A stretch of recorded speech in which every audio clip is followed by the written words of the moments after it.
साल 1968। स्थान मनाली की पहाड़ियाँ। मौसम एक ठंडी शाम। आसमान में बादल छाए हुए थे और हिमालय की चोटियों से आती ठंडी हवा पूरे वातावरण को शांत बना रही थी। मैं उन दिनों हिमालय की यात्रा पर था। शाम धीरे धीरे रात में बदल रही थी। मैं एक छोटे से विश्राम स्थल के बाहर बैठा हुआ था। तभी एक युवक मेरे पास आया।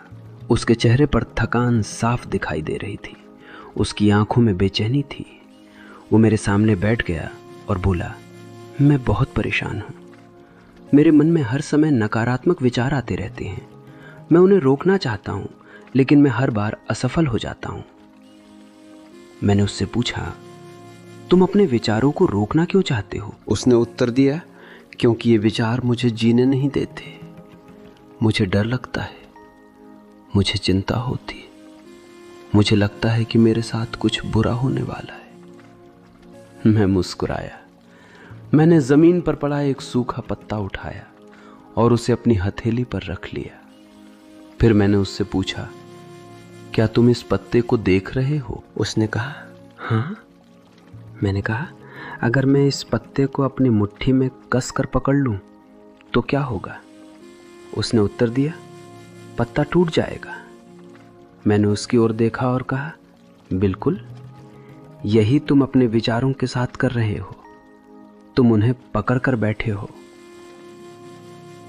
कुछ क्षणों के लिए वहां सन्नाटा छा गया। मैंने उससे कहा, अपनी आंखें बंद करो। उसने अपनी आंखें बंद कर ली। मैंने कहा, अगले 1 मिनट तक अपने मन में आने वाले हर विचार को रोकने की कोशिश करो। 1 मिनट बीत गया। उसने अपनी आंखें खोली। मैंने पूछा, क्या तुम सफल हुए? वो हल्का सा मुस्कुराया और बोला, नहीं, पहले से भी ज्यादा विचार आने लगे। मैंने उससे कहा, मन का यही स्वभाव है। जिस चीज को तुम दबाने की कोशिश करते हो वही और अधिक शक्तिशाली हो जाती है। उसने पूछा, तो फिर मैं क्या करूं? मैंने आसमान की ओर इशारा किया। बादल लगातार आगे बढ़ रहे थे। मैंने उससे पूछा, क्या तुम इन बादलों को रोक सकते हो? उसने कहा, नहीं। मैंने फिर पूछा, क्या तुम इन्हें गायब कर सकते हो? उसने फिर कहा, नहीं। मैंने मुस्कुराते हुए कहा, फिर तुम अपने विचारों को गायब करने की कोशिश क्यों कर रहे हो? वह चुपचाप मेरी ओर देखने लगा। मैंने उससे कहा, विचार बादलों की तरह हैं। वे आते हैं और चले जाते हैं, लेकिन तुम बादल नहीं हो, तुम आकाश हो। ठंडी हवा अब और तेज हो चुकी थी।